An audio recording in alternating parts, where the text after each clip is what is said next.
Hello, good morning, and welcome back to Reaper Pro-Tips with me, your host, Anne, and disembodied hands. Wow, I just totally can't think of an analogy, but let's just say that Quindy is the heart of this show. And probably Justin gets, like, maybe the gallbladder and John's the toenails? I don't know. John's probably really offended that I made him toenails. How about John is... I don't know.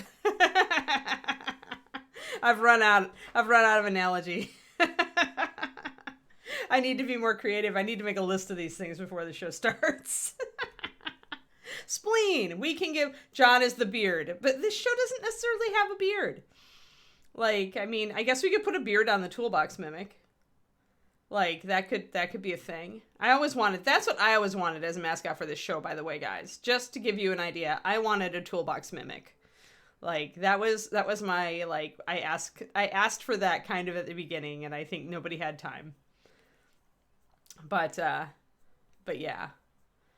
So, if the toolbox mimic becomes a thing, we can give it a beard.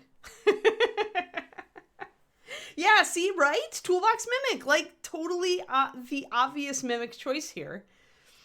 You know, yeah. So why not the Reaper toolbox mimic? You could even give it, like, a little paintbrush in its mouth. You know, that kind of thing. And you could splatter it with paint. So we need that. We need a toolbox mimic. Reaper toolbox mimic. Needs to be a thing. Start bugging Ron for it now. He's going to kill me. It is a beautiful day here in the South Bay. Just to let you all know, I'm super happy today because it's Ann weather time. It's finally Ann weather. Meaning it's not going to go below 70 degrees, and today is going to be sunny and 80. Ah, I love it. Love it, love it, love it. Cannot get enough of this weather, and this is it. This is the beginning. I have a whole summer of this to look forward to. Ah, just makes my little heart sing, that's all. Alrighty, so let's talk about olive greens. Woohoo, olive greens. First, I'm going to kind of look at this guy. So there are parts on his armor that are definitely, like, probably fur on the edges, and there's like bronze or brass, whatever color we decide to make these, a gold toned embossing over the top, but there is a fair amount of leather. I probably want to make the straps ruddy leather like the horse parts, just because I want to repeat that color at some point. This is the kind of thing I'm going to kind of think about as I'm headed into this. So I'm going to block in some greens on here. And then I'm going to look really at the rest of the model, the helmet. Let me get this guy in focus. He's so very, he's got such a deep profile because he's a big model. And I'll have to question whether I want the helm to be kind of green with a brass edging, because I can do that. It's smooth metal, so it probably should be brass or bronze, whatever we decide on. But I could get away with making it green and just putting, like, a gold rim around the edge, and that I could paint plastic surgery that and it would look fine. So, yeah. Well, technically toolboxes are littler pendrake. So it would be actually a baby painting mimic would be even cuter, but then we can't give it a beard unless it's playing dress up. Me and my acceptable weather. I love pouring rain, so I would be actually very happy with your weather, Shadow Raven. That's one thing I miss out here. Like, I do miss the rain. We're totally in drought land, like really bad drought land. I'm shopping for a fountain so that my animals and birds around me can have an extra drink, because it's going to be probably a scorcher of a summer, probably with zero rain. That's one thing I miss from Texas, because we got the best thunderstorms, though we also got, weeks of rain here and there. Yeah, a baby cosplaying toolbox mimic. Yeah. I'm less interested in the cosplay beard and more interested in giving him or her or it or them a little a paintbrush and making paint spatters on it. That would be the cutest mimic paint mini. All right. So olive greens. Most of us have made olive greens inadvertently by putting a black wash or a near black wash over something that had a lot of yellow in it. You can make olive greens with a lot of different colors. I'm going to show you because it's cool and fun. Let's see. Let's grab... No, not that one. Yeah, that one. So we are going to grab all of these. And then we'll grab a color that's got a little white in it for contrast. So as we get more white, then you'll see how it progresses. So we're going to start all of these. And let me see. I do have a black. D. Clearman for 37 months. Insane. Completely nuts. You know that, right? I haven't subbed for the Scale Color Artist Kickstarter yet, by the way. But I think I'm going to get the 12 set. I'm not all in on everything. I don't really care about fluorescence or inks.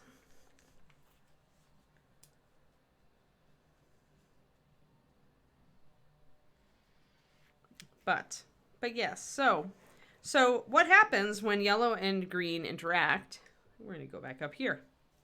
And boy, am I crooked. I'm so crooked. There we go. Much better. So sit over here, Centaur.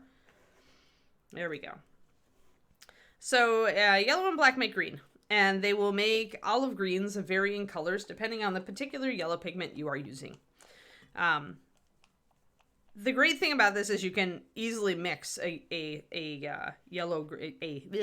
olive green of your choice. It's very, very simple. So let's just do like 3 drops of each of these.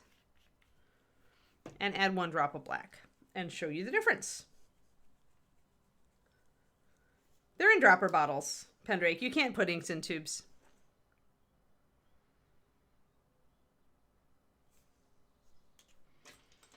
Tubes are only possible for the thickest paint. Very thick paint.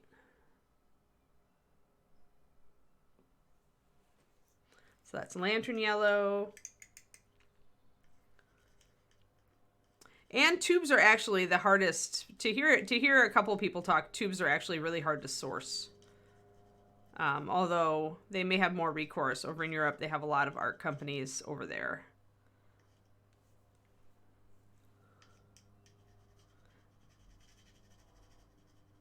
But I know somebody who was trying to source tubes over here in the US, and it was prohibitively expensive.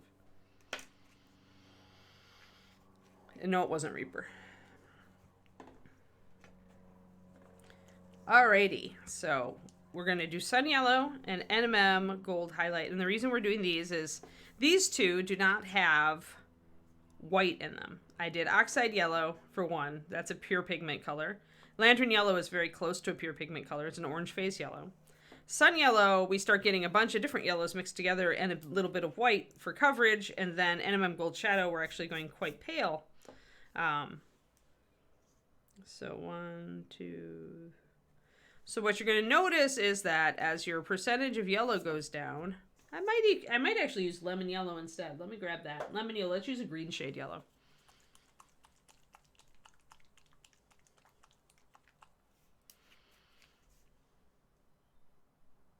Oh, wow. That looks even brighter.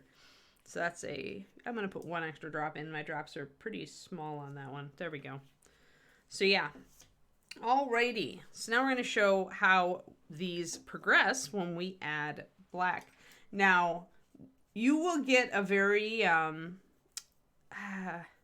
to say it?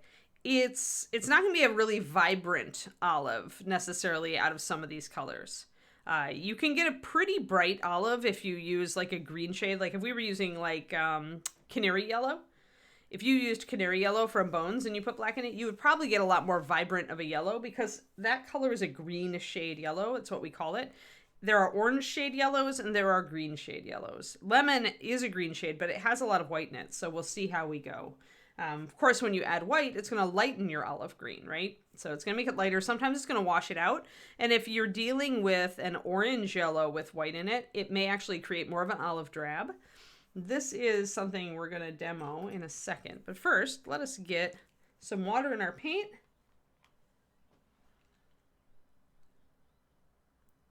And then we'll add our black. And I've got the order of colors over on the side of where I am here so that I know what order we're in. And let's pop some black in here. And I'm going to be using Besmara black just because I had it on my table here. But you can use any black. Remember that pure black is the more heavily pigmented black that we have. So it's going to change the color the most. Sorry, God, I had to unstopper my black. It was being temperamental. And now I have to clean my dropper. There we go. Clean my pokey tool. All right. You know, actually, let's actually do this in increments. So I'm going to make a puddle of black up at the top, and then we're going to add just a little bit at a time so I can show you guys this more effectively.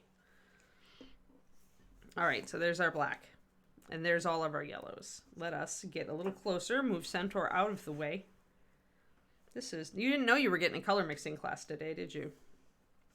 Well, the show is at my whim, and I'm whimming in the direction of, this. So I'm just add a little bit of black, a little tiny bit of black on my brush, mix it into this. And it starts to shift green. Now for the ochre, you can see that it's shifting toward an olive drab color.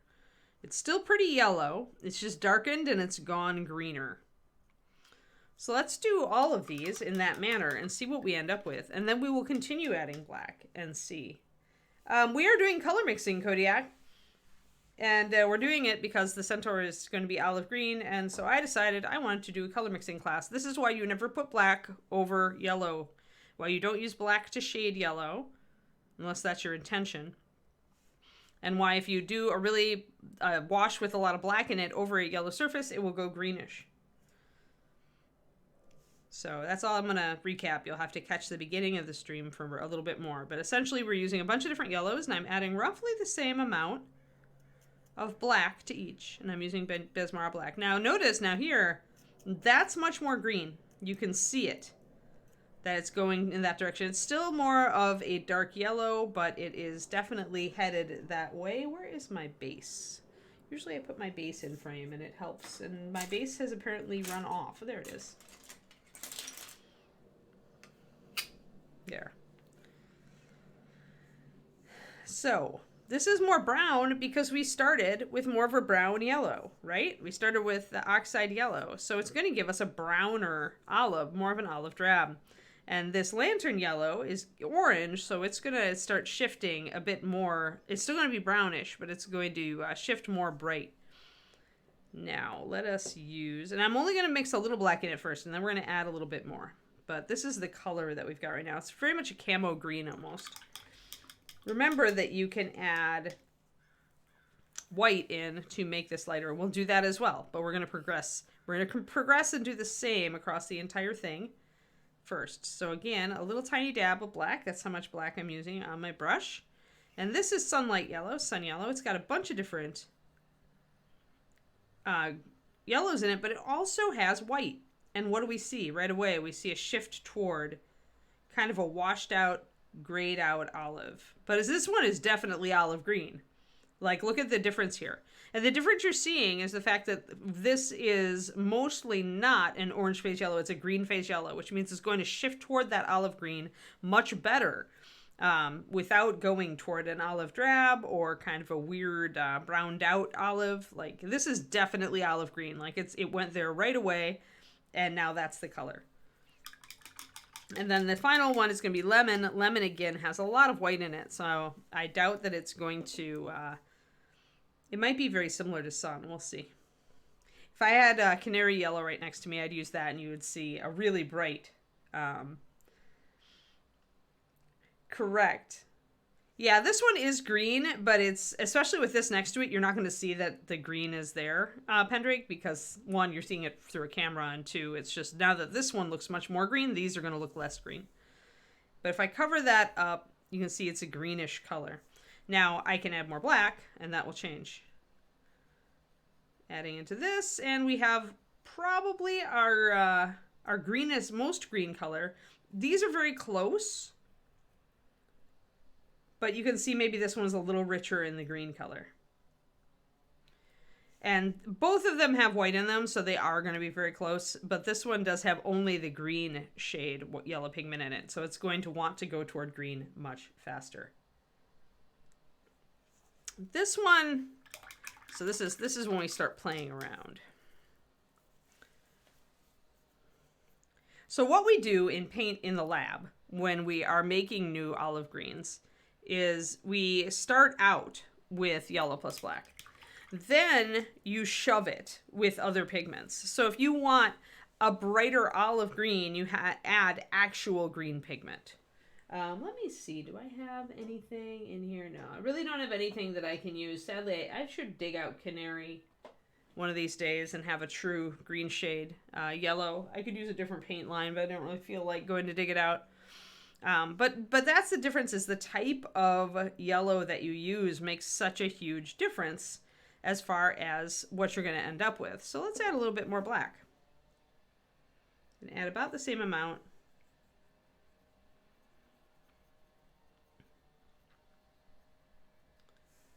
And this is going to turn into a true olive now, drab color. It's very much almost a khaki. If you add a little bit of white to it, you're going to get a pretty nice khaki. This is a nice dark kind of almost desert khaki color. Can you see it? It's still pretty, it's grayed out a little bit because you're adding black. When you add black, you don't get a very vibrant pigment no matter what you're doing. You tend to get to mute it a bit because that ashy tone that lamp black adds.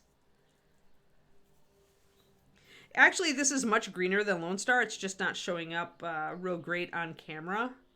Much greener. Lone Star has more brown. This is more green than you think. And let me see. There. Now you can see it. Now it doesn't look like Lone Star at all. But you can see that it's got that greenish tone to it. Actually, it is showing up a little less green on camera than it is in person. You'll have to take my word for it or try mixing it yourself. So that was the one with lantern yellow. I'm going to add a bit more black to it.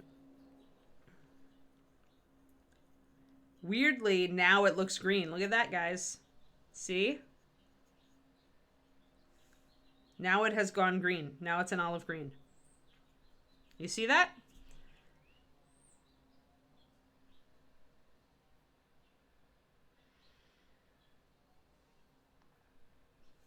So these are, but look at the difference here. Like the ochre, which is a very, of course, a mustard yellow, the oxide yellow, is very much olive drab. So when you set out in a paint lab to mix it on olive drab, you actually start with these two colors. You start with, maybe you also start out with some regular yellow depending on what you're trying to do.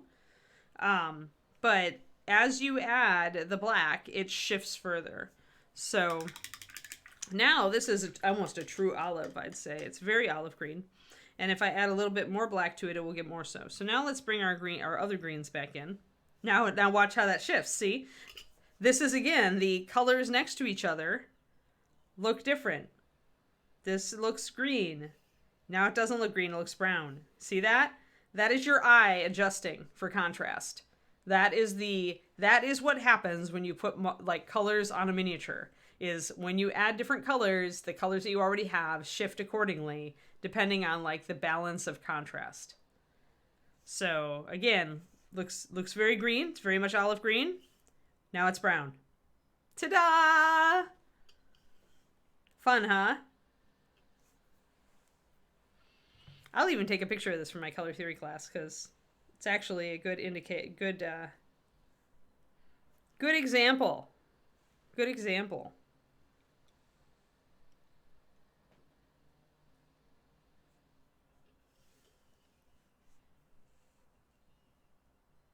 There. I think that'll be pretty good. Yeah. Though it's a little truer. It's a little truer on the phone than it is in person. It's not magic, it's just your eyeball.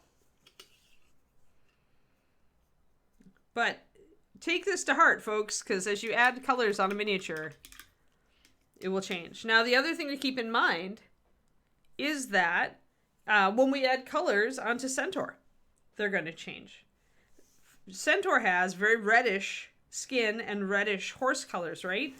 When you pop those next to one of these olive greens, the green is going to look really, really green. Like, look at this. Now everybody looks green because I have red in the frame.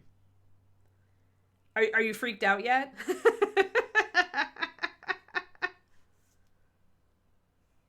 Even that one looks greener.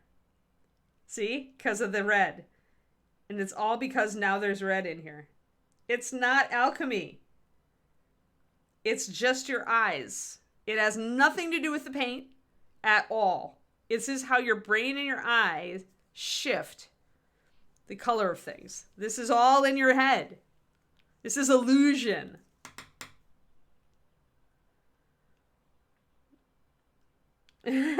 Colors are a lie. You can't trust your brain. But it's fun, isn't it? So what rule of color, quote unquote, rule is being displayed here, and what it's complementary colors, right? So when I tell you guys that when you see complementaries together, they intensify each other, that's what we've got going on here. Not only are all of these olive greens now looking more green because we've got red in the frame, but the red of the horse itself is looking more reddish. It's like, and the skin looks more pink because there's green in frame. So yeah, this was a good example.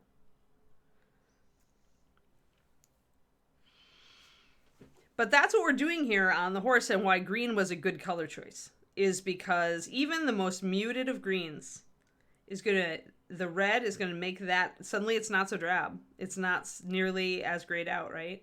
And this one is downright vibrant.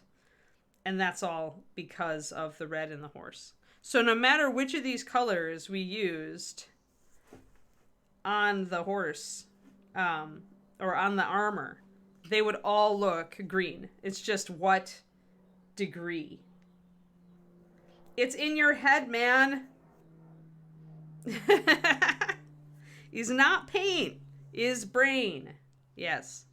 You can call me an illusionist if you like. That is definitely a color illusion. So yeah. And actually I can even do it with a different way. So we've got these guys, and now I throw this in here. Suddenly everything looks more green. Just all it takes is red in the frame. It doesn't matter what. It's red in the frame. There. Let's see if those pictures actually come out. But yeah, so that is what we're doing here today.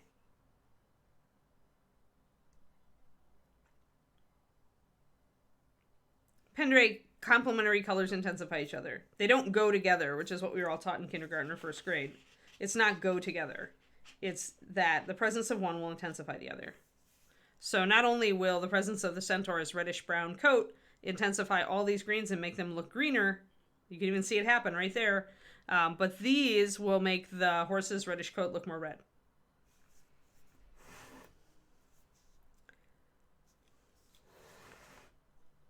More red. You don't see it shift as much, and the reason is that this is a very muted, browned out red.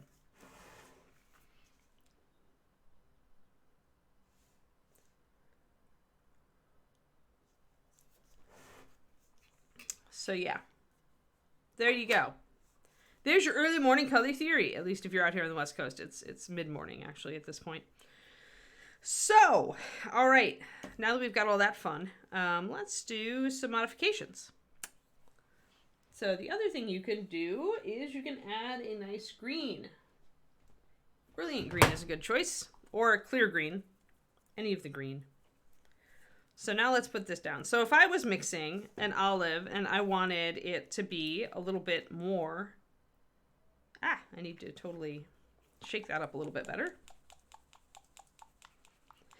If I was mixing an olive and I wanted it to be more of an actual olive green, as in like, you know, looking at olives, a little bit more intense, a little bit more bright. So now let's do more witchery. So all these are looking like pretty much like normal until you throw that in. Now everybody's brown.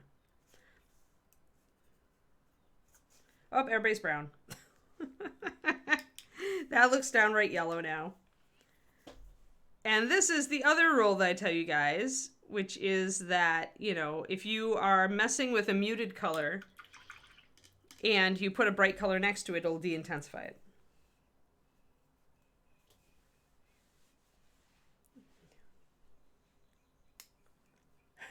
If you ever needed a reason to subscribe, it's because Anne drops bombs like this.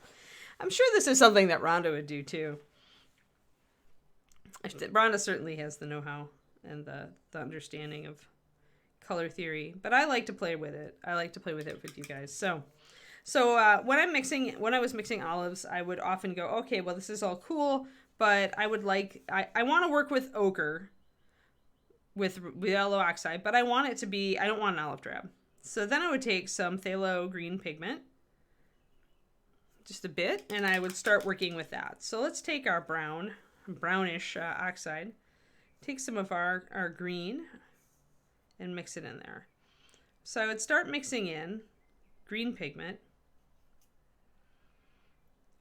And why would I do this? I would do this because the oxide pigment is very high coverage.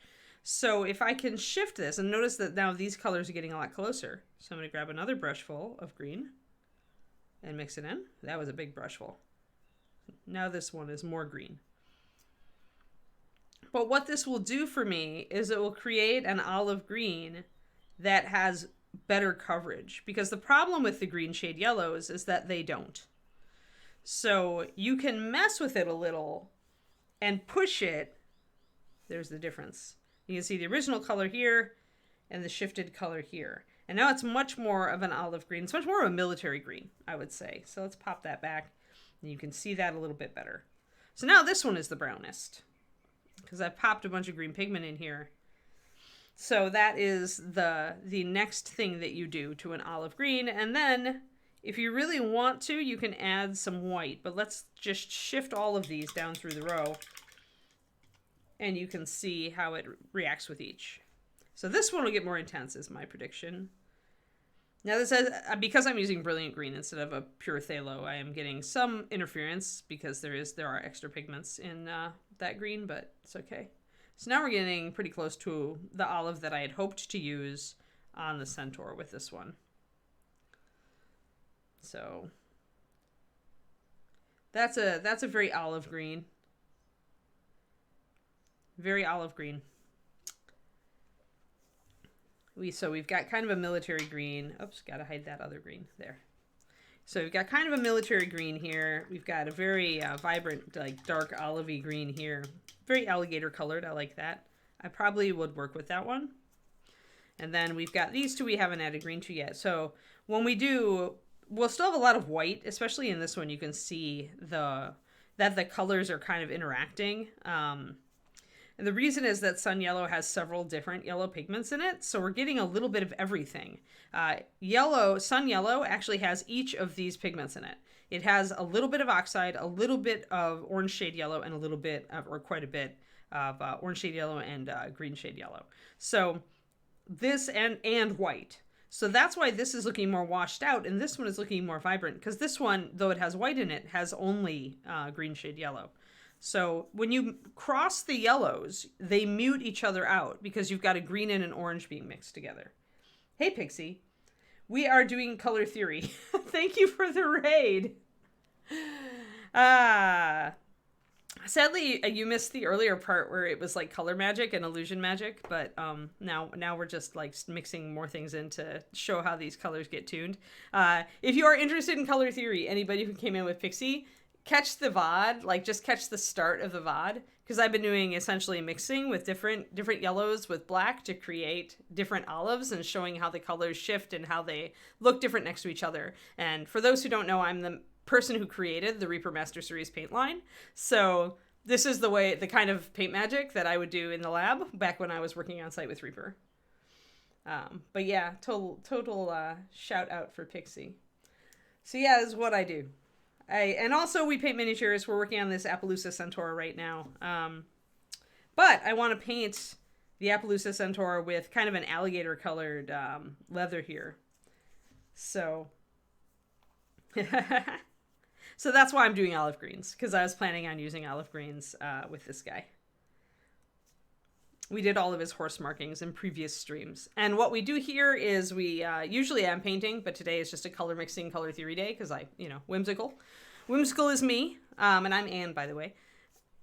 So we normally go through a rotation of 6 different models where we're just every day we paint a different model and then we loop back around. And so we slowly get everything painted.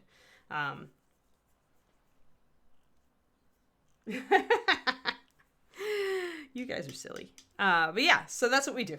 So if you're interested in miniature painting or art in general, or you might be interested in miniature painting and you want to learn more about it, this is a good show for it. Obviously, I'm fairly high-level painter, but I love teaching beginners and intermediate painters. And so if you have a question, no matter how noob you might feel it is, just shoot. Like, just fire away. I'll answer it. I don't care. Brushes, lights, palettes, paints, anything. And I am your girl for color theory. So color theory and color mixing. That said, let's back to our olive greens. All right, so we added green to both of these, and this one is a very beautiful olive green now, I think. I really love this color. So that's gorgeous. But these guys are looking really grayed out now. Look at that, how they've changed. They used to be the most vibrant ones, and now they're not because we've added more green in there. So we're going to take a little bit of our brilliant green, which is a really bright green. You can see it on my brush. And we're going to add that into this one next. So this one has the mixture of yellow pigments and also has a lot of white. And you're seeing that in that it keeps everything light, right? Now look at how that's shifted. It's a very beautiful green, actually. I love muted colors. I cannot lie. I think they're some of the more interesting and beautiful tones, and they're underrated. A lot of people, when they start painting, they reach for bright stuff.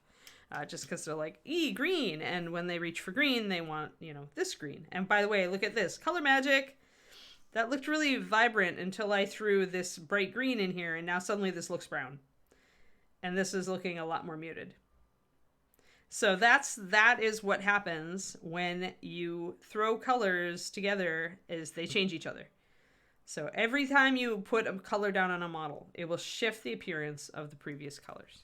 If I remove that, once your eye adjusts again, you can see that this is a vibrant green and that this is a very nice green as well. So now we're down to this poor thing over here, the lemon yellow, which ought to be the nicest one, except that it's suffering currently from not having any green pigment in it.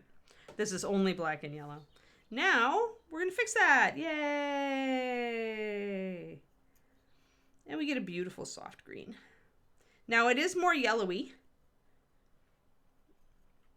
I may have added just a tiny bit more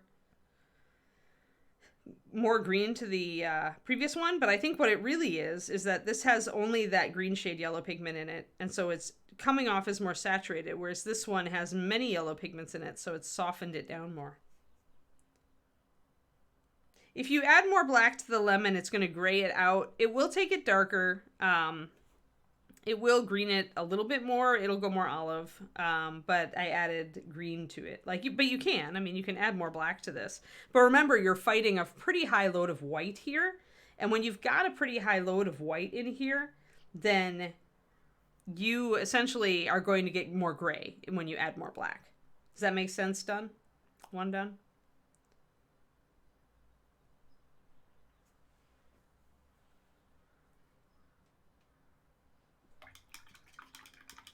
So we can do that. We can totally wreck this beautiful color that we're building. If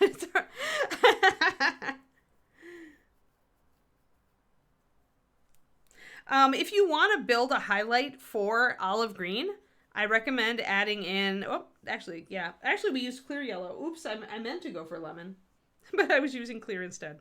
No! All right, well, we're going to stick with it.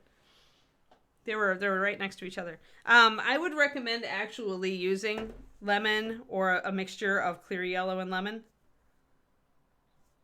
when you're highlighting olives. You could go with paler olives, but I find that you get a better highlight if you go with one of these guys. It depends though, sagebrush, because the thing is, if you have a warm light source and you are highlighting appropriately, like you're adding maybe a warm white to all your colors, then adding a yellow to the olive makes sense. Anything out in sunlight, I'm looking right at a bunch of vegetation right back here. Everything in sunlight is going more yellow, and everything in the shadow is going more blue. And that's just, on a sunny day, that's what you're going to get. So it's very natural. It's something our eyes are used to seeing. So if you're painting a model like that, then you kind of want to factor that in and go a little warmer. That said, you can highlight it up with just white. It'll just be, it'll wash it out more. That's the downside with highlighting with only white. For some colors, it'll wash them out. Stuff with yellow.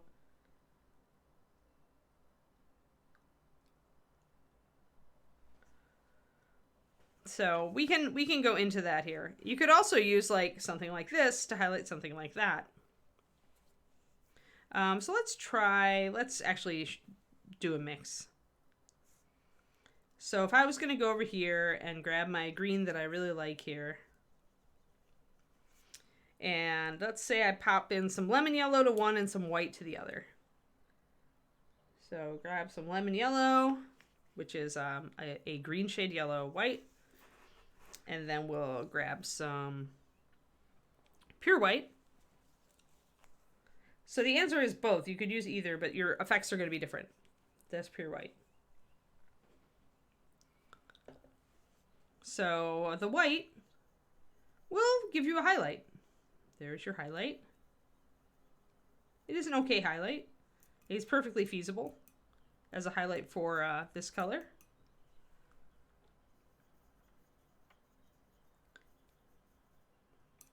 It's definitely washed it out a bit. You can see that you've got a lot more yellow and black pigment than green, because if you compare it to this, you can see that it's shifted back the other way. The one with yellow is going to stay a little richer. It's going to be a little bit, it's still going to have the problem because these guys have more green in them than the other ones. Like what I mean is these guys have more green in them than these guys, because these all got the same amount of green, but then I only put a small amount of green of this into these and these. So you get, see how this one's more grayish and this one's more yellowy, more vibrant. So you'll wash it out by just adding white, and you'll get a little bit of a richer color by adding this. But if you really want to, you can also add a tiny touch of green to bring this more in line with what these guys are. Like, you're really just playing around when it comes to mixing with olives. You're either adding green, black, or yellow. And some white. But I probably wouldn't go straight to white, because I find it doesn't create a very nice highlight. It washes it out quite a bit.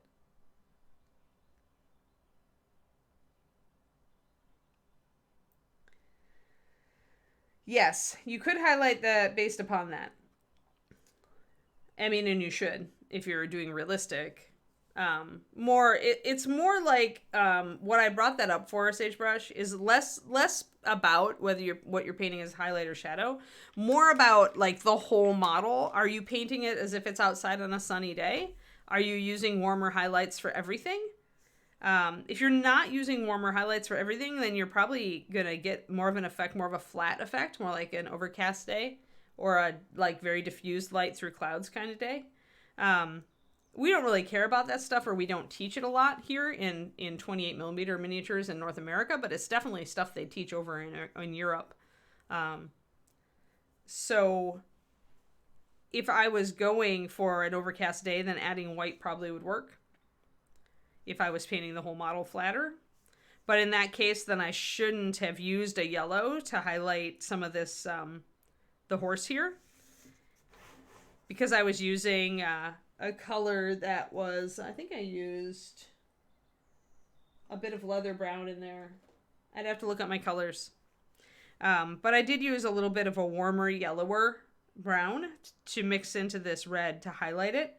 And since I'm going warmer that way, and I also was definitely going from a pink more into a yellowy color on the skin highlights.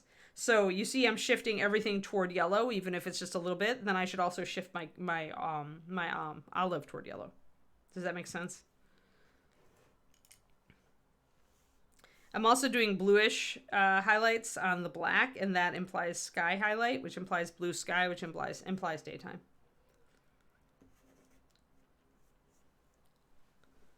So it's less that you need to be super conscious of this stuff, more that you kind of need to you kind of want to make a decision probably if you want to elevate your painting to that level.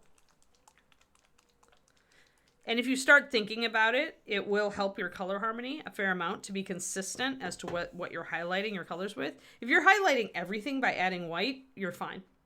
But if you're highlighting something else by adding yellow, consider adding a little bit of yellow to everything. But now we have deviated quite far from our initial subject matter, which was olive greens. However, I think that I have now made my palette really dirty. But I do know what color I want. So I'm just going to go make more of that. Quite a bit of it. And I might use some of these other colors to highlight it. So 1, 2, 3. And a bit of black.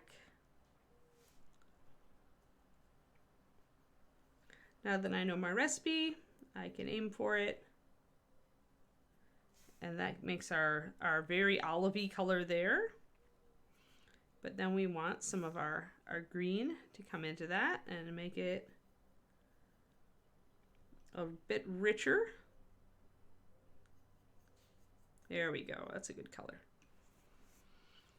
Mix up a new batch because I want more of it. And just put 1 drop of water in it. This is probably about a 5 to 1 at this point. Make sure I've got enough to do everything, and we'll go for that. I like that green. This one's a little too brown for me. I don't want to go drab on this.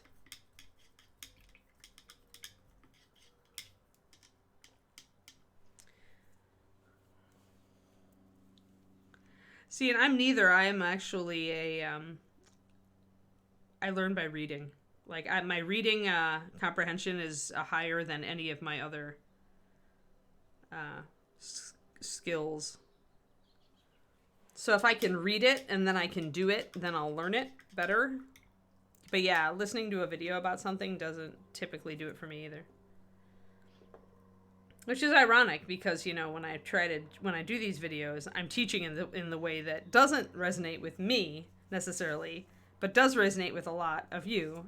And at least if you can see it, if you can see me do it, then you can go and replicate it. And that's really the thing that I hope people will do with this video, if they're curious about it, is that if they have those colors, even a few of them, you will be able to go out and make puddles on your own palette, you know, mess up your own palette, like I've messed up mine.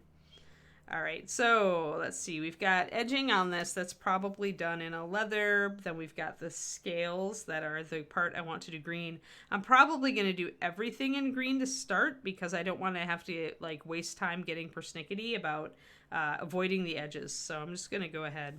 I'm using my Reaper Zero Kolinsky today to base coat this. I'm going to lay down a test layer to see if I really like this olive on this Centaur. Because it's going to look different when it goes on the Centaur. See, look at how green it is now. But that's okay, because I want it to be in the middle. I kind of feel like I want to do some bluish shadows on it. I really love shading olive greens with blues and purples. It's one of my favorite things to do, so we'll probably play around. We typically don't paint with olive green.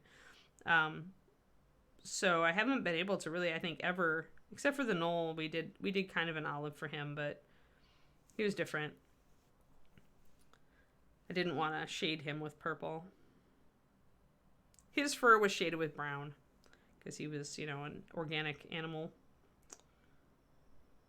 a creature, whereas a mammal rather. And whereas I feel like on this armor I could go a little bit more interesting.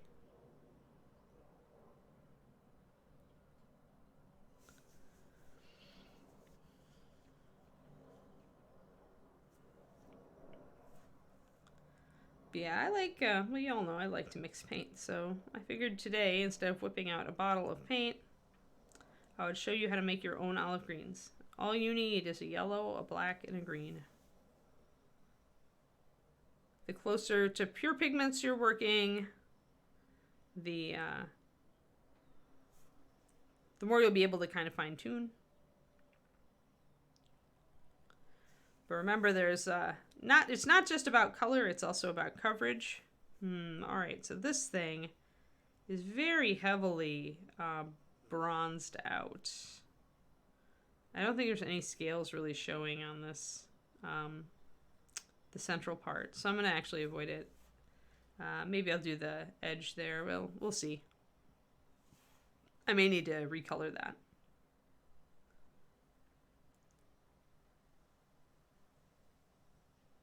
because the belt is definitely like all metal. I think that's what it's reading. It's the tie. There is a front, but it's covered with metal plates. And now we have to kind of get up underneath this axe, which is the downside of models that are pre-constructed, but that's okay. We'll probably just end up doing a lot of shading underneath that part and not having to really paint a lot of it, since it's casting shadow over that.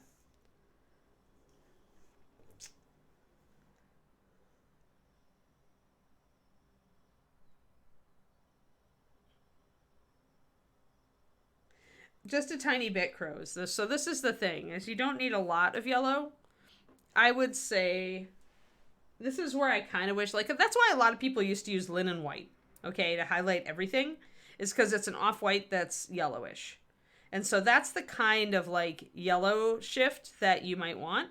It's just that some colors that already shift toward yellow, like green and orange, tend to pick up that yellow a lot stronger in the highlights, whereas purple, it's just going to mute out.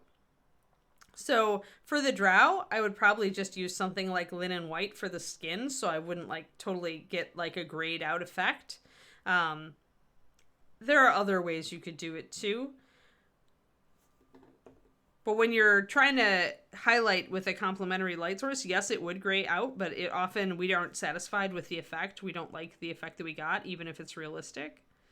So loaded topic there, and probably personal preference, but most people would probably just use like linen white. And then if you're highlighting something that's more orangey or greeny, then they would shift to using maybe a little bit more yellow, like a little lemon yellow in there, or a little bit of sunlight yellow.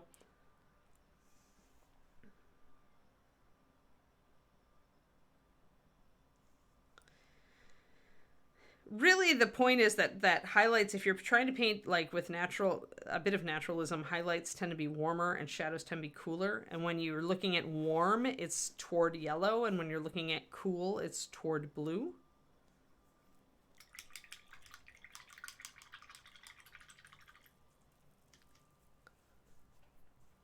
So it's not like sunlight is hugely yellow, right? It's mostly like white, but it's warm. So it has that slight yellow shift that becomes more apparent when it gets filtered through atmosphere, right? The golden hour and stuff effect. So it's not like, at midday, the light is pretty white, but it is warmer, just a touch warmer. So generally warmer toward yellow. And in the case of purple, warmer toward yellow, but not passing through blue. So a warmer purple equals a redder purple. Now, if you've been paying attention, when we've done weird color mixing, you are aware that when you take a reddish purple and you highlight it with yellow, you actually get it shifted toward orange. So you can get some weird stuff going on, trying to warm up your purples. But in general, if you're trying to warm up a purple, you use a more reddish purple.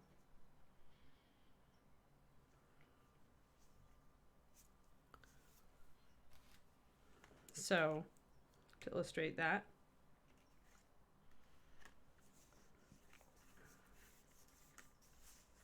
yellow at the top, blue over here. So warmer always goes toward yellow. So blue is going to go, so blue-violet will go up to blue, maybe to blue-green. Blue will go to blue-green, maybe to green. If you're highlighting, like, just remember, in general, greenish. Purple is exactly opposite yellow, but you want to go toward yellow, but not through blue. So you don't want to go through blue, so instead you shift this way. So for the warmer highlight and purple, you would use a red-violet, maybe up to a pink. And if you're going red-violet, you go up to red, and red up to orange. See, so you're always going toward yellow, except if you pass through blue. So, and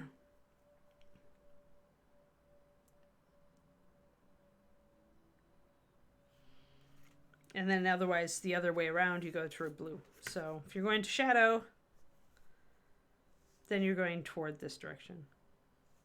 Now, the exception here are these guys, blue-violet. Like, indigo tends to be a weird one. Just because when you warm up your indigo, I mean, you can go toward blue. It's the exception to the don't go through blue rule, but I don't know. Blue violet is just a weird one. Like I would easily see highlighting up to kind of a red violet and, going that way, but it feels weird. So blue violet is an odd duck. And often you're just going to add white to it.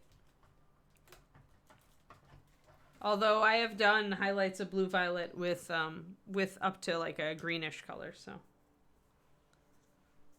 So there are always exceptions, and there are always places where you have to kind of stop and use your common sense. Or go with your gut, whether that's, like, go with your gut and see what happens, like, is often a good piece of advice with miniature painting.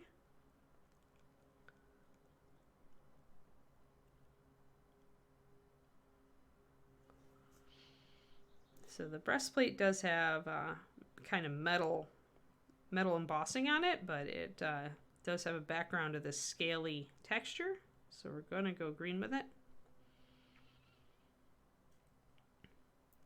But yeah, there are still plenty of times with using colors that you just have to stop and think about it and try something and see if you like it. And that's really...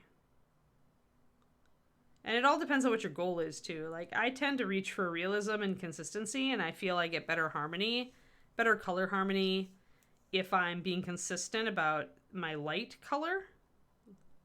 But a lot of people, especially if you're just painting for gaming, like, maybe you just don't care.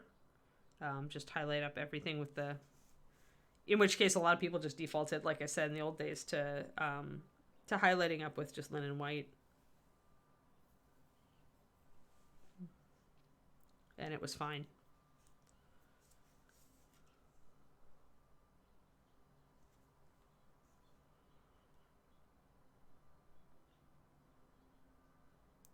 A little bit of green showing through the back here. How much I decide to leave is going to be interesting.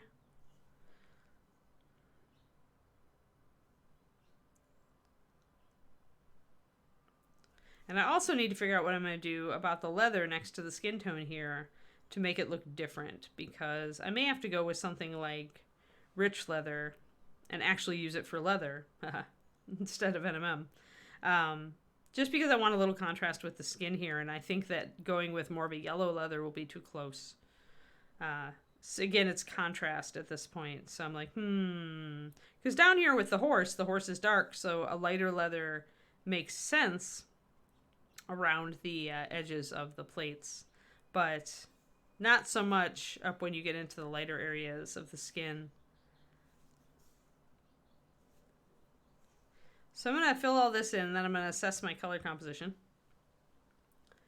and ask myself if I need to make the helmet green as well.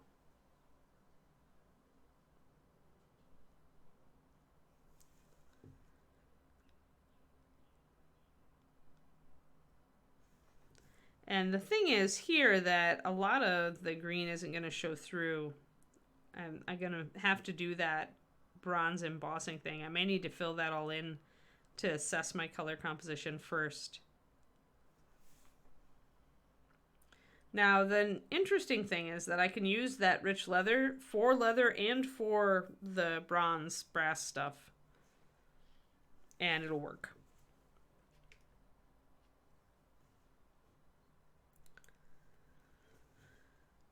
I think I don't want the green on the helmet. I think I'll have enough green. There's enough green right here that I can just go with metal on the helmet and I'll be okay. I don't think I see anywhere else that I'm going to want the green. Kind of rolling it around and seeing I have green, green, green. I get the back of this.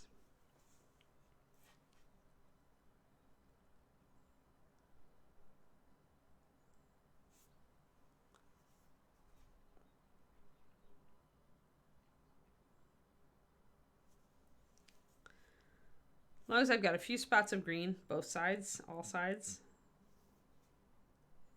feeling pretty good. The green is, ironically, probably the strongest color on this model. This is definitely a muted color scheme.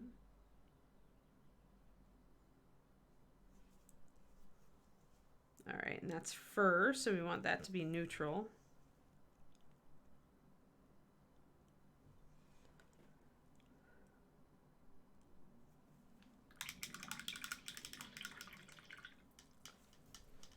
Then I got to look actually here at the back of this weapon, which looks like the handle's wrapped with leather. So that would mean more leather, and I see a mold line, so I need to take that off real quick. Or a bit of flash, I should say.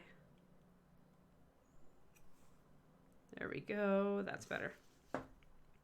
So then I have to question myself, do I want to make that wrap that? Or do I want to go with the more ruddy leather color of the horse and where some of these other straps might be? Also, do I want to make the girth that color? No, I don't. I think I want to go with a more golden leather here. So I'm going to leave that for now. I'm not sold on this because the green is right here and it's also right behind it. I don't think I want to go with the green leather on this. I want to go maybe with the strap color instead.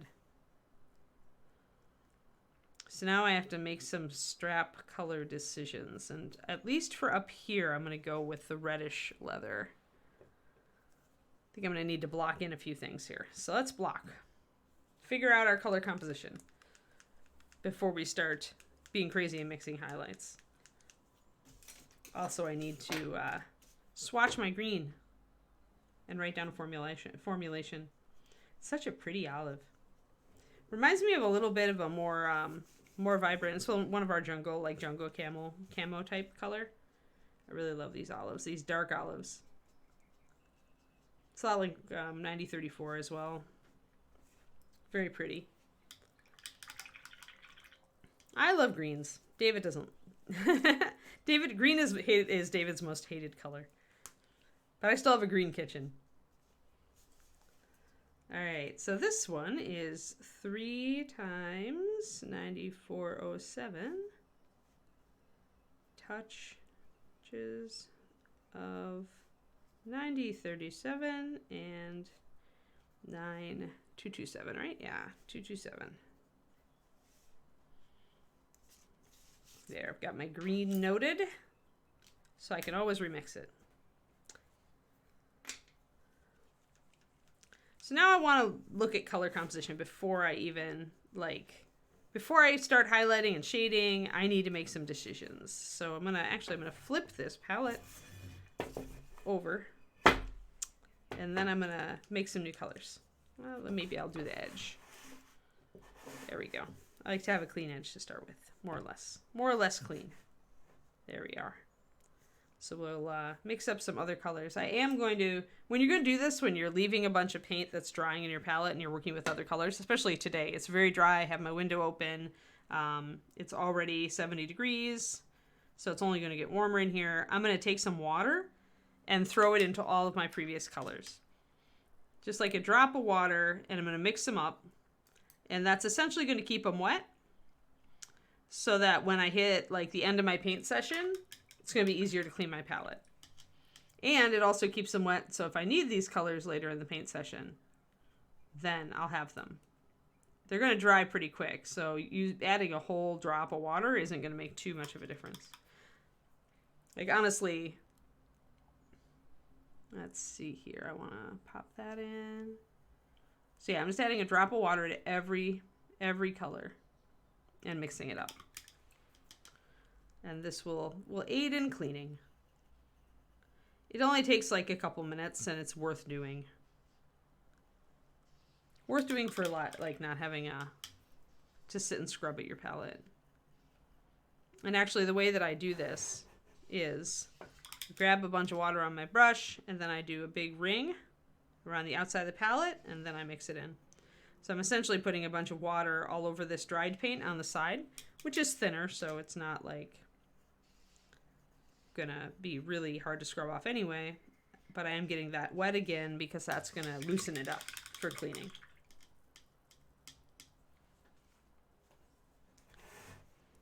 I shifted my palette, Pendrake, to the side here. I want to block in my metal colors and my other leather. So I removed the green from play.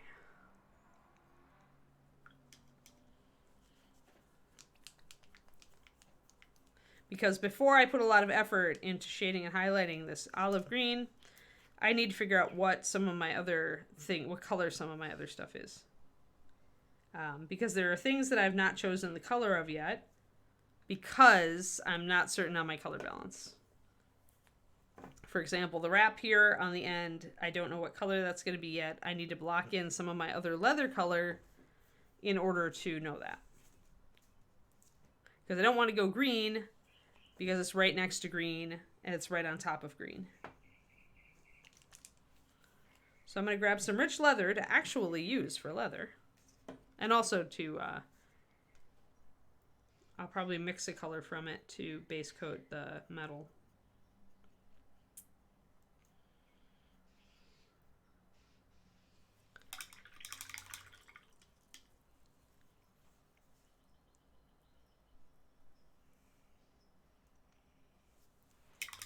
And then but the question is, where did I put my ruddy leather?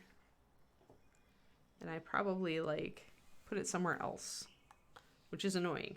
I hate it when I put colors in other places. Wait, no, maybe I just put it away. Haha, I win.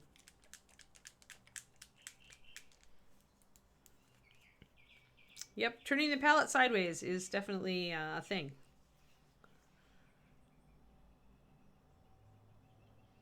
So this is the color. Ruddy leather is what we used as the basis for the horse color. It's also a perfectly feasible leather color. And it's nice and high coverage as well. Kind of debating using this color on the handle of that axe.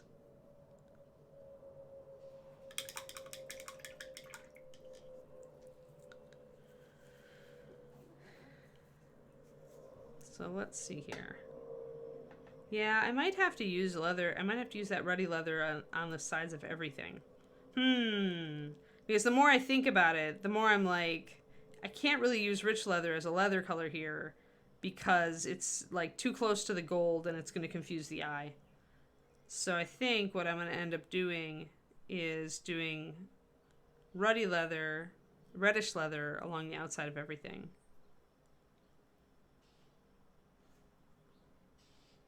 So I'm going to test that. I'm going to block in some stuff that I know is going to be metal.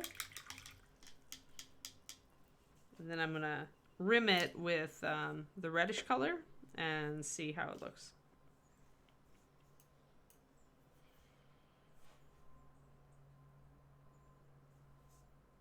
I'm going to let that dry before I can do that.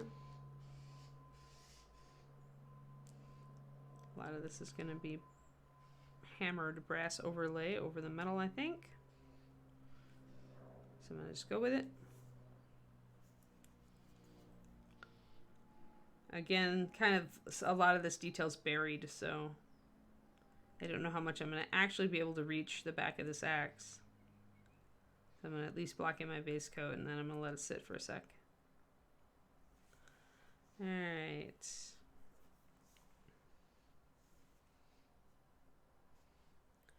Yeah, I thought about black leather. It's a good idea. It wouldn't be a good idea up here, though, Pendrake, because the hair is right next to the strap.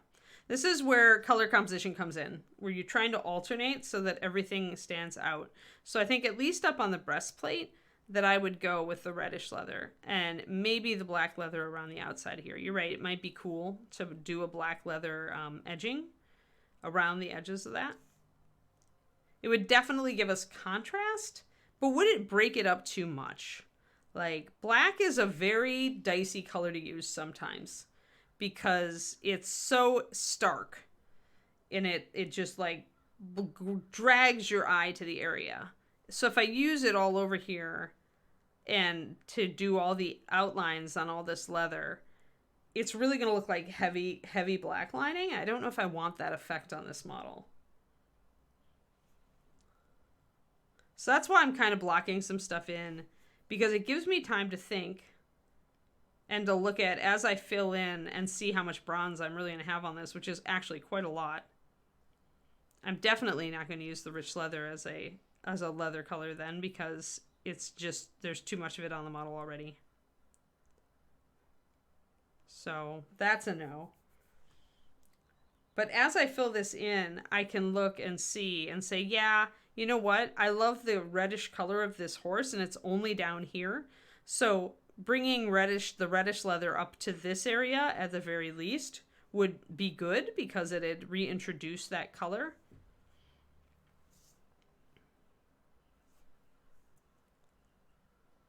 So I'm leaning toward the ruddy leather. And I can highlight it different from the horse parts so that it's evident that it's a different thing. So still gonna block in some more of this, but I think that's what I'm headed toward.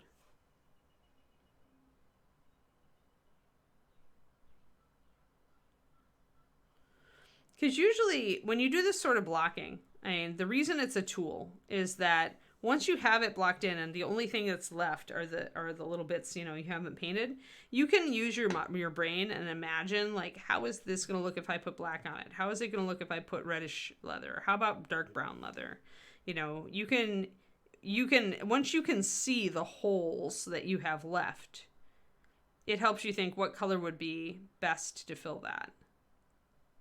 And of course, being that I am all into the color harmony thing, mostly I'm going to be asking what color I have already used on the model is going to be best to fill that. A lot of people would make the mistake of going, oh, I'll just grab, russet brown. And, that would be okay because russet brown's a neutral and loves everybody. But using the ruddy leather instead lets us repeat a color, which tends to really enhance color harmony across the surface of the model.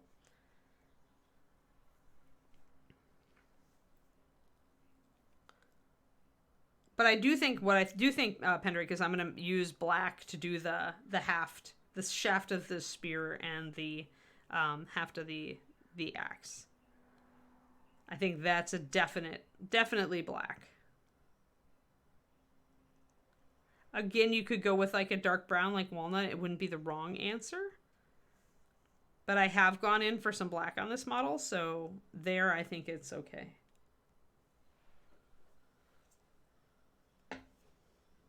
I may actually use brown liner for a wash over some of this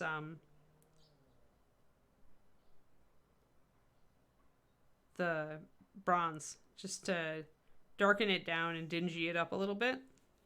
Thinking strongly about that. His helmet's going to be bronze.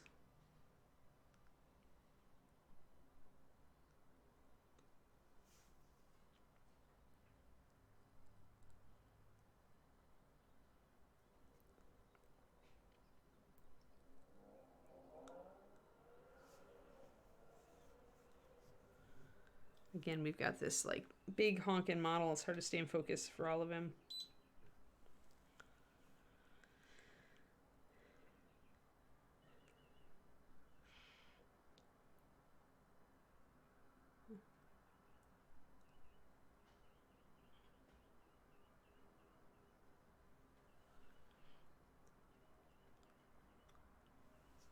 There we go.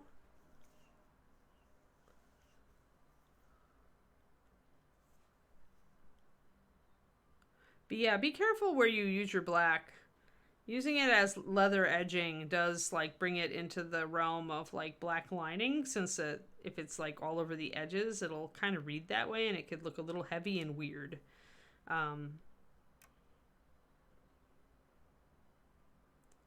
And sometimes that might be actually like a cool effect depending on the model, but sometimes you don't want that. So be aware that that's a thing. Black is very heavy. It's very heavy and very stark. And it will make everything else on the model look lighter next to it, which works for the areas that we have it here, because it's having the black tail and black socks helps make the horse's body look lighter. Otherwise, the horse's body would, if we didn't have black hair, the horse's body would be the darkest thing on the model, and it would lose some of that color that we've got going on because it would just read darker overall. So that's another reason to have used black on this model.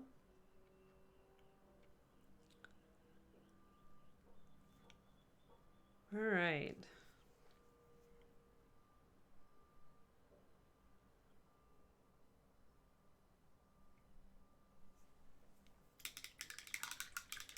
So we're getting it now because we've got some fur here that we probably want to make lighter, like beige cream.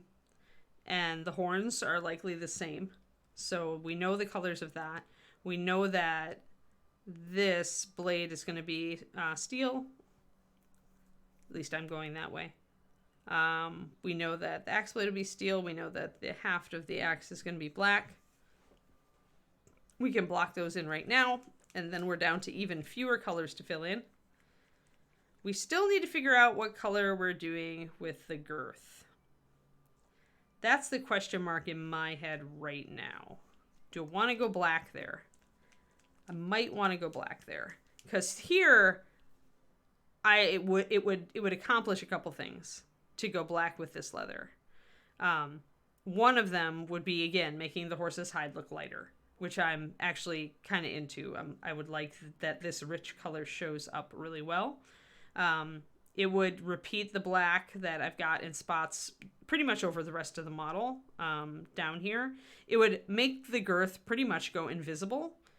And I would like that. It's not an important part of the model. Yeah, and not so much trying to do that though. When you're doing when you're working with neutrals like grays and blacks and whites, white is different because you are trying to like repeat bits of it to draw the eye, right? Because it's light. That's why we alternated the hooves here and stuff. But black really is a don't look at me color. And so it isn't so much that you're trying to repeat it across the model in that case. Although that is part of it. I mean, we've got black, black, black, black, you know, so this would be alternating. So it would actually be fine for that it fits that rule too.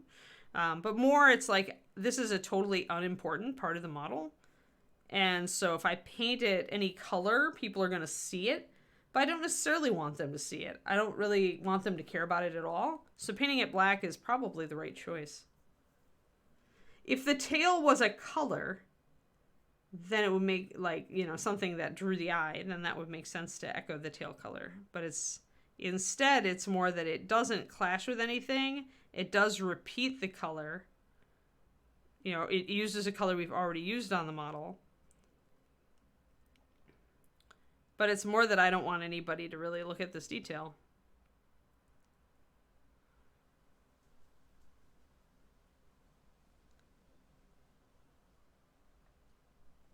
Straps are usually the least important thing on your model, unless you are trying to use them for contrast to break up a lot of surface. So the exception is the knoll, where we used a light leather for the straps, and we did that both because we wanted to bring out a texture to the surface, and we also wanted to use these to break up all that fur. And so it made sense to do a lighter color because we wanted to break up all that area up on top of him. That's the purpose behind that. But down here on the horse, I don't necessarily want to break up the surface because I've already got a bunch of white and markings to do that. And I've got the green on the back. So instead, like, okay, if he was wearing a saddle, if this was actually a mounted figure, guys, and we were doing the saddle all in neutral browns, where it really wasn't, you know, drawing the eye much, then we might add some bright colors to the saddle, and we might do the girth in a slightly different color. Because the rest of the animal would just be a lot less interesting than having a centaur, and so we'd want to break up that area. But right now, the interesting part of the model is like the top part. And so the top of the horse, the top of the centaur. And so I don't really want to draw attention down here at all. So you see how when we paint that black, it just disappears. Hey Babel, thanks for the resub. 3 months. Super awesome.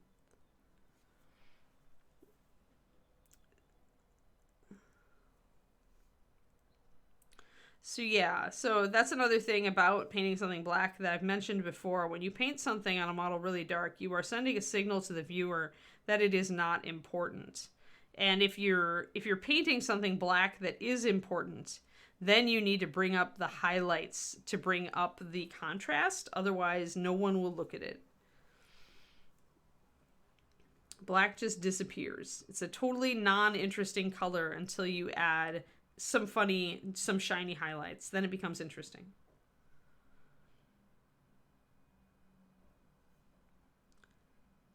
But if I hadn't highlighted that tail and done like the highlights on the hooves and stuff and done the socks, then it would be completely non-player in the color scheme. That's why Frank Frazetta always shaded the lower parts of bodies and feet down into umbers, like really dark umbers, so you didn't even see them, because as far as he was concerned, the feet were like, why would you want to look there? There's nothing interesting to look at there. And so he would always like shade into the darks on the lower part of models, because that wasn't the interesting part of them. And he didn't want you to look there. So me doing this girth in black, we'll see, I may change my mind, but it essentially is telling you don't look at it. Once I highlight it, it will have a little bit of highlight and shine and detail, just a little bit, because I don't want to just like have it completely disappear and look weird. But I don't want you to look at it more than have your eye kind of glance across it and note that there is a detail there. I don't want you to concentrate there or stop.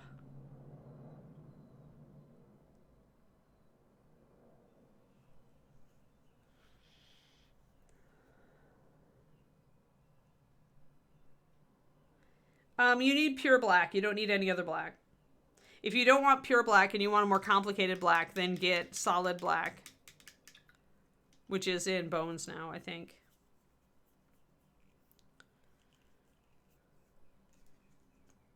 Like, there is no, like, a lot of the blacks, like Death Knight black is not black. It's a liner, so it's a near black, but it's not really a black. You can use it as a black, because obviously I painted this dude. His cloth is Death Knight black. So, and it looks like it's real black, even though it's not, because it's the darkest thing on the model. So you can use it that way, but because it's a liner, it's thinner and more fluid, and you probably won't have as much success with it.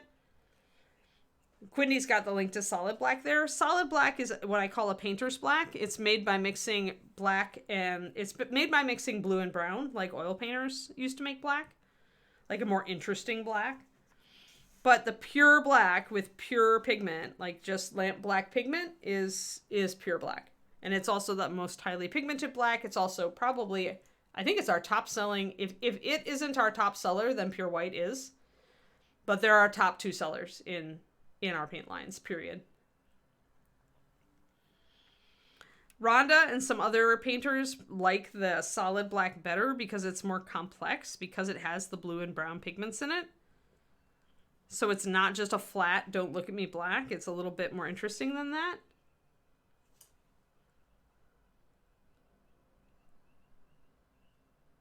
But if you just want a pure black to mix with other things and to be black, then pure black.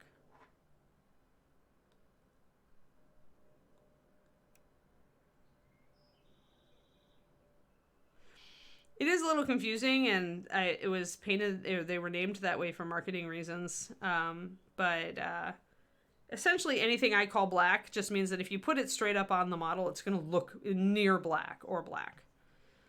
But that doesn't mean it doesn't have other pigments in it. And if you add white to any of them, you'll be able to see if there's a color shift. Like Nightmare Black is actually blue. All right, I think I want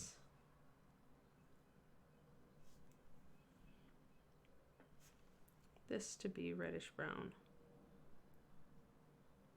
So there's a strap that goes here.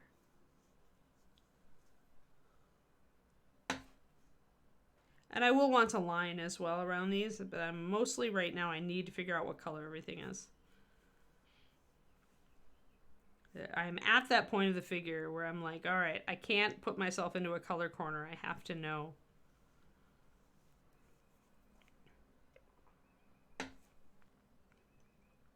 And now this part is dry, so I can see how this ruddy leather looks around the edges of the bronze. I think it's going to look fine.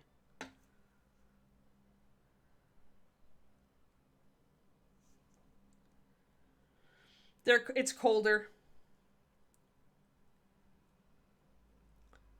Well, I mean, it is black. Dragon black and solid black are both blacks, but they have some other colors in them.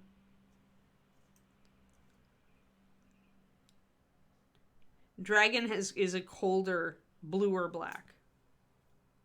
But it's still black. It's not like... I say that Nightmare Black is a blue, and it is definitely a blue. Uh-oh. Wrong color. But any of those other colors, they're going to look black. But if you add white to them, you'll see that they have a very slight color shift. You guys can... If you're on my Patreon, I did a whole PDF on this. So patreon.com/paintingbig. I did do the difference between the various blacks and the various whites. Just look up the PDF. If you're not on my Patreon, then my previous explanation will suffice.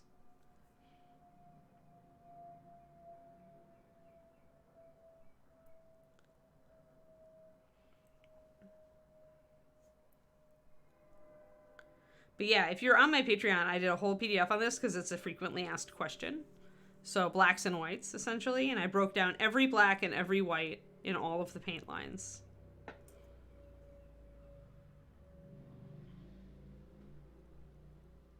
think the only ones I didn't touch... Yeah, I don't remember if I hit linen and ghost white. But I mean, it's obvious that those are slightly yellowy, slightly blue. I don't remember if I put those in there. I think I was just like looking at the pure, quote unquote, the standard.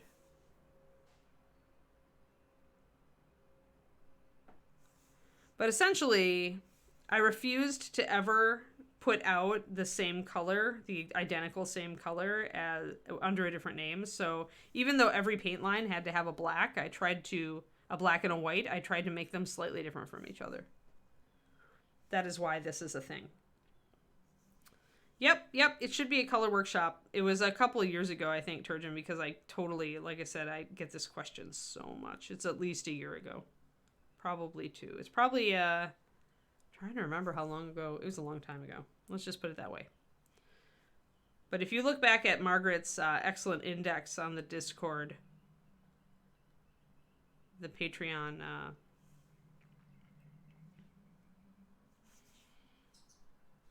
topic index that she does, you should be able to search that very easily.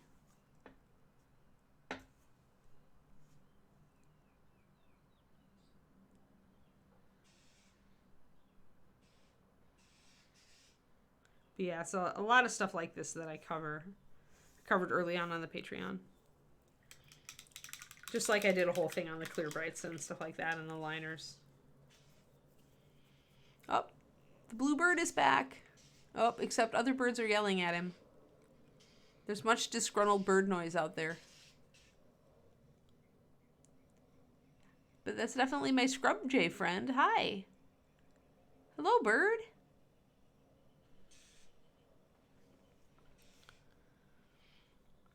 This is why I want to get a fountain, so the poor thirsty birds have something to drink. All right, so that I'm pretty happy with that outside leather color there. I'm going to be using bronze to edge these bracers. I need to get the leather up here. I think the leather up top is the right call for these straps right here. Let's pull this out of the frame so you guys can see better. So that's how all of our colors are coming together now. He looks very different than when we started this. And I think we're still caught back here though on this, because it overlaps the horse, though it doesn't really. Like if I look at him just straight on, it's not overlapping the horse as much as it's overlapping the green. Now on the back, I definitely don't have a lot of that horse color leather. I'll have it up here and down here. So maybe I do want to do this the reddish leather. It's easy to miss stuff on my Patreon because it is so huge, because we've been doing it now for almost 3.5 years. It's a lot. So yeah, I'm going to hard commit to this. and just go in on this leather.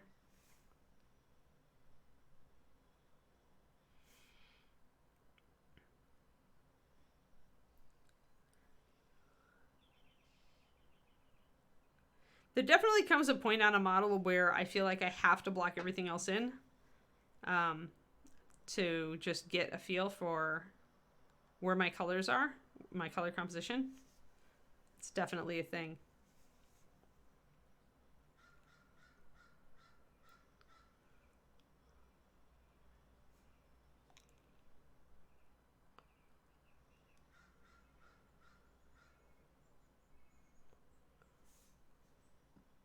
And of course, as I mentioned again, I haven't lined a lot of this, so it will definitely benefit from a bit of lining to separate out bits of it.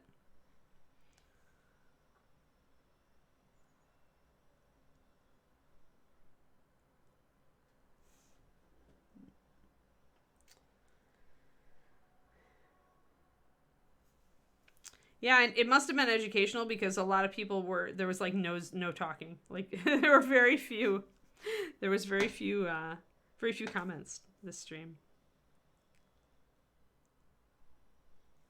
I am going to finish blocking in these straps, and then I will call it.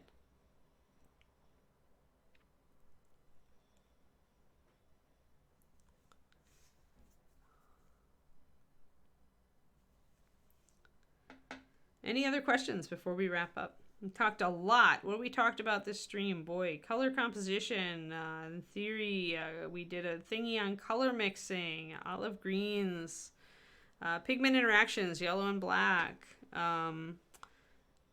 Again, on how the color shifts depending on what you put next to it. Complementary colors, highlighting with warm and cools. We covered all this stuff in this stream. So if you came in late or you are interested in these topics and you just popped on, go back and watch this VOD once it is available. Because there's much paint illusion and gnashing of teeth. You wouldn't want to miss that, would you?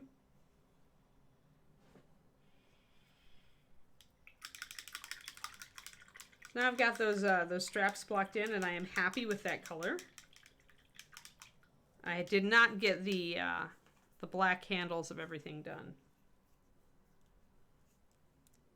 Yeah, so maybe hit the VOD, Pendrake, if you got chucked off the internet. I'm sorry that the internet was offensive today.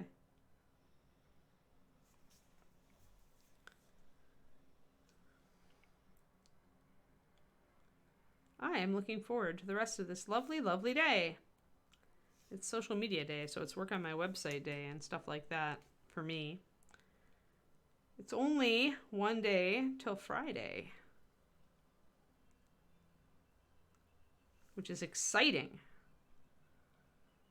It's last weekend before we've got KublaCon here in the Bay Area, so if you are a local person in mid-California or not too far from us, consider coming out. It is a gaming and miniatures convention. The miniatures part is small but growing. We do have a competition. We have classes. I don't think all the classes are even sold out yet, so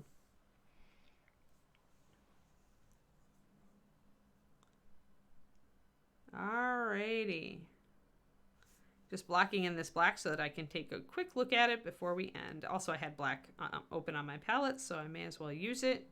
So the hair comes down over the spear haft here, and I'll just have to highlight that little bit of hair. It'd be sticking out on going over the spear anyway, so I'm not bothered by the fact that those cross over. Sometimes you can make... Oh, I missed a spot. I missed that underneath strap. Sometimes you can make a judgment call, even though the hair and the spear haft are both black. If you know that you can highlight the one that you need to highlight the one up, you can essentially decide, oh, I can make those stand out even though they're the same color, right? Block that in. I really want to see kind of everything blocked in now at this point, or almost everything. So I'm just hurrying through that for the final bit here. Once again, we covered a lot of color and mixing stuff today. So now you all should know how to mix beautiful olive greens of your very own. Also how to mix, like how to highlight them, like create highlights, what colors to add when you are playing with them. All right, so now we've got more of our composition lined in. Pretty happy with that composition, actually. He's gonna look cool, I think. Got one more strap to put in, and then we'll end. Yes, is Reaper live on tonight?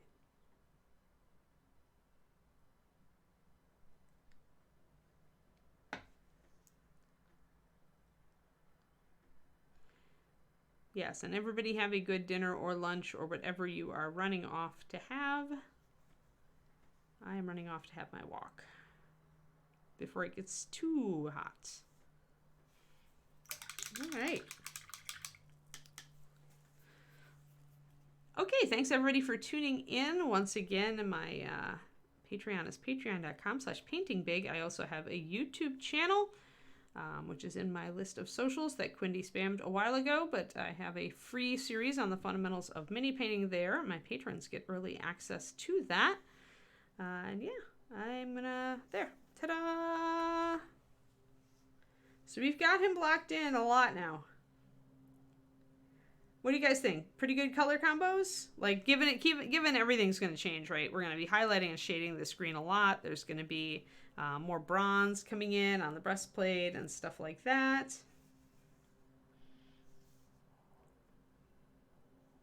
There you go.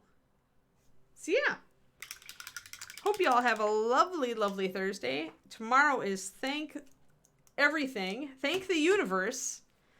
It's Friday, and we will be working on finishing up. We're working on two things. We're going to finish up Bunny. Bunny will get the finish. We were working on grass and putting in rocks and stuff like that last time. We have some more grass to put in. We've got some finish painting to do and highlighting of the grass. Once Bunny is wrapped, then we will switch to Kitty Cat and continue work on Kitty Cat. I think I've got a little bit more highlight I want to do on the Kitty Cat. We might block in that armor and start on some NMM. So yeah, Crafty Creative with Josh is coming up this afternoon. And yeah, that's what we got, guys. I hope you all have a lovely day. Get out there and enjoy it. Unless, of course, it's pouring rain. Then you should do some painting. And I'll talk to you all tomorrow morning. Bye-bye.